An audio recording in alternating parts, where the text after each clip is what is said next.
Hi there, everybody. Welcome back to another edition of Elk Calls here ahead of the series finale rubber match between the Bend Elks and the Springfield Drifters. Here with current Springfield pitching coach and former Bend Elks manager in Alan Embree. Your pitching staff has had a pretty good weekend. 21 strikeouts, a franchise record on Tuesday night, and then you nearly get a complete game out of your starter last night. How has it been to see this pitching staff have some success recently? Well, the group has been pretty solid overall all summer long. But the stretch and the melt that we've had with players leaving and stuff, it's been really good because it saved some arms and give us some time in the game to stay in the game and decide which direction we're going to go. Absolutely, and just being in the pitching role this year, taking kind of a step back from your typical manager role as the pitching coach now, how have you liked being able to kind of hone in on the craft that you were able to do for so long and pass that on to the next generation? Well, I call it, I was done babysitting is what I was saying. When you got to take care of the whole group, it takes away from what you're really good at. And so it's been nice to take that step back and just coach pitching, talk mentality, and hopefully some of these kids get it and they take it to their schools and it makes it to where they can have a successful career. Taking that step back, you're playing behind a head coach of Tommy Richards, a guy who you're familiar with, and playing with the Richards organization here in the Elks of the parents of Tommy. Just how is your relationship with that entire Richards family? Well, that's how it came to that I was going to be the pitching coach this year.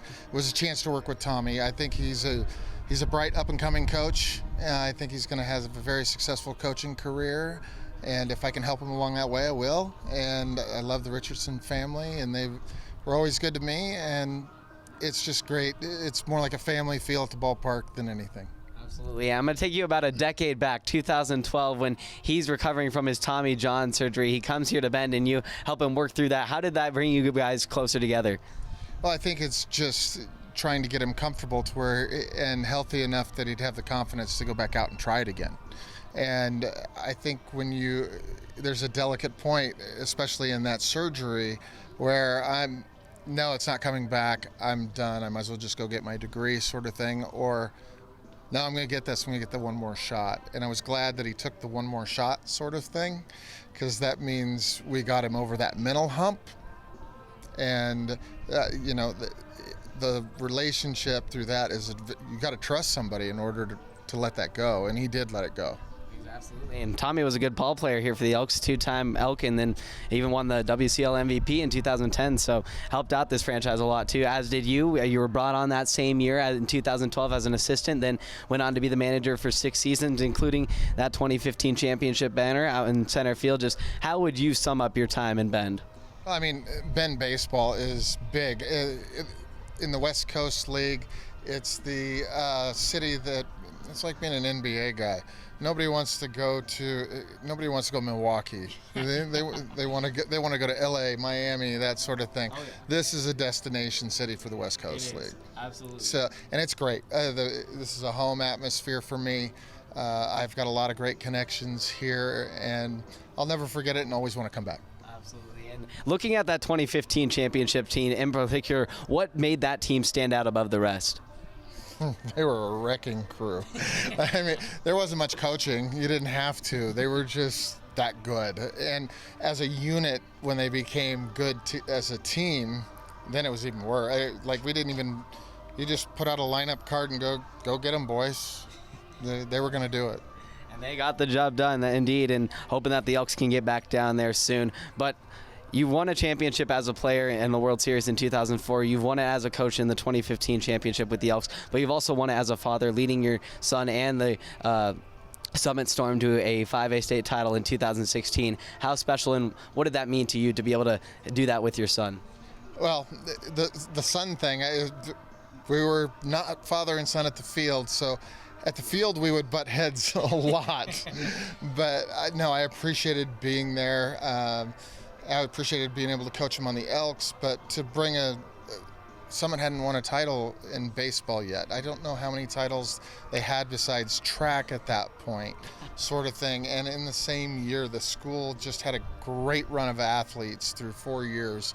And I believe we were the team that did not want to lose the state championship. We didn't want to be known as that.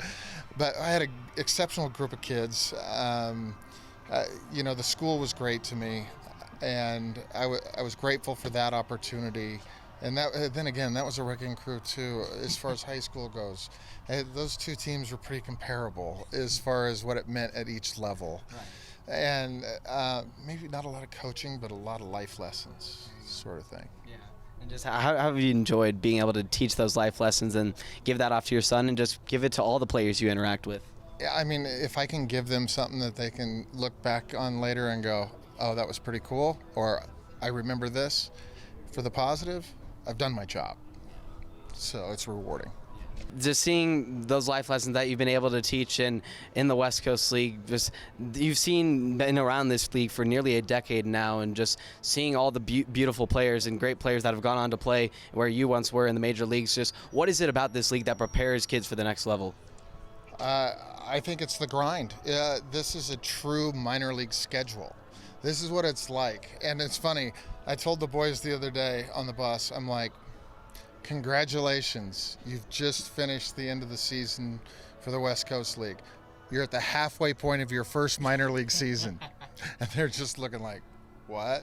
So it's just preparing them for the grind, mentally and physically, what it takes to be able to do that and continue a career on in baseball.